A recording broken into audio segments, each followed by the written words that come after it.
mean so much to me. I feel a butt coming on here. But... there it is. Come here, let's sit down. Come on. I think that you should be with somebody who really loves you, you know, from the bottom of their heart. And it's not you. I mean, if it's me, I don't really do that with anyone. And if you married me, you'd be settling for someone who understands, who just understands but you. Maybe that's enough. No, that's not enough.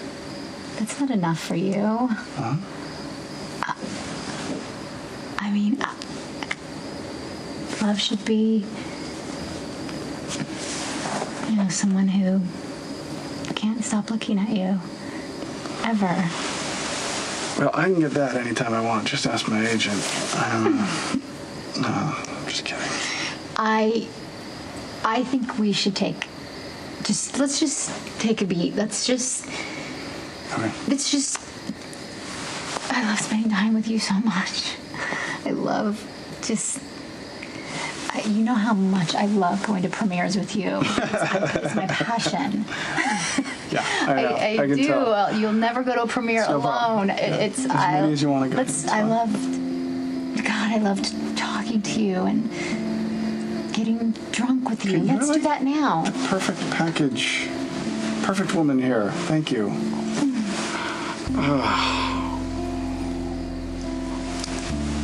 See, you're so amazing because you care more about what is right for me than what being married to me could do for your career. I mean, everyone else around me is so superficial. Oh, gosh.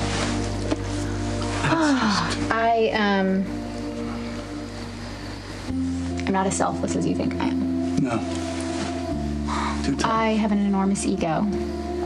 I was left at the altar 3 times. 3. And I don't really want to be left a 4th time. Not even by you. It's not like Claire to make a mistake. Well, who says it was a mistake?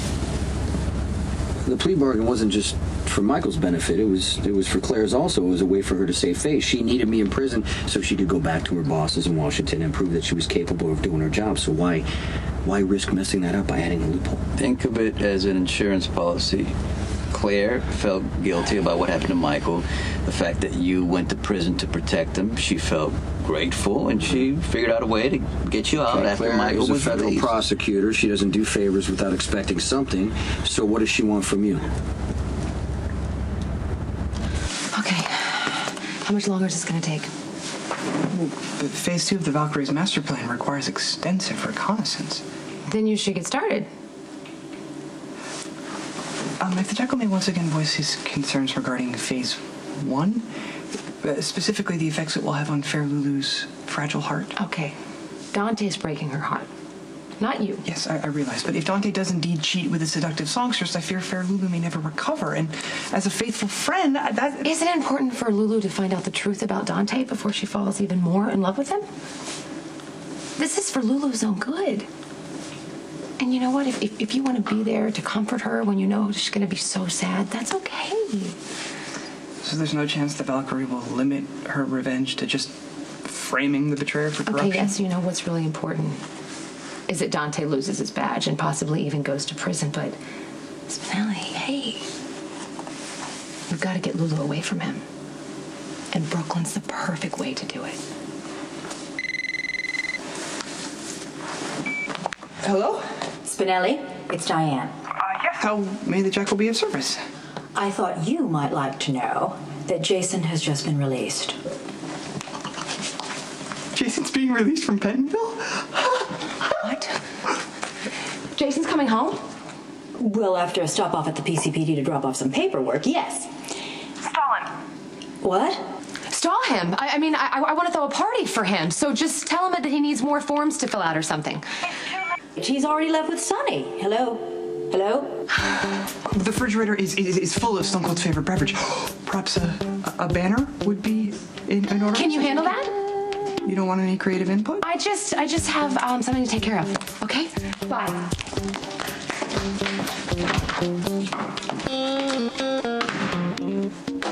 Look, you're a good cop, lucky, and you're way too smart to end up losing your career over something like this.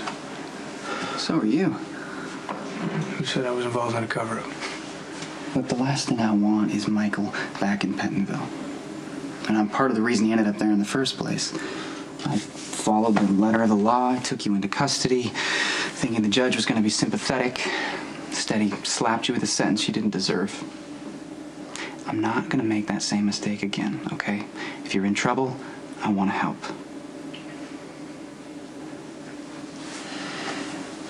I was with Johnny when the shooting started. Why? Because I thought I could talk him out of going to war with my dad, that's why. And this whole thing for anyone else got hurt. Did you see who was driving the car? No one who works for my father. Okay? The car came out of nowhere. I heard shots and I just reacted, that's all. Like, you saved Johnny's life. You shouldn't be punished for that.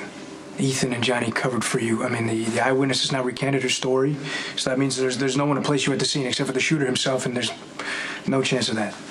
So you just stick to the story and it'll work out. That's why Dad said when Claudia died. Yeah, cover-up started this whole mess, and here we are, pulling you into another one. Whatever keeps me out of Pentonville. There's no way in hell I'm going back, okay? Okay, so, I mean, Robin's gone for a few days, and you don't trust yourself alone with me in the same room. I get it, all right? You feel guilty. No. The only thing I feel for you right now is anger. You broke into my house and you mutilated a wedding photo. That's borderline stalker. And if it keeps up, I will call the cops. Okay, do you hear yourself? Why would I cut up a picture of Robin? All right? I mean, are you sure this is another instance of little wifey looking to get attention? Sure, Robin would never do that. Are you sure? Because when was the last time you looked at that picture? Right, maybe Robin isn't as close as you think. Maybe she knows that we slept together and she's not handling it well at all.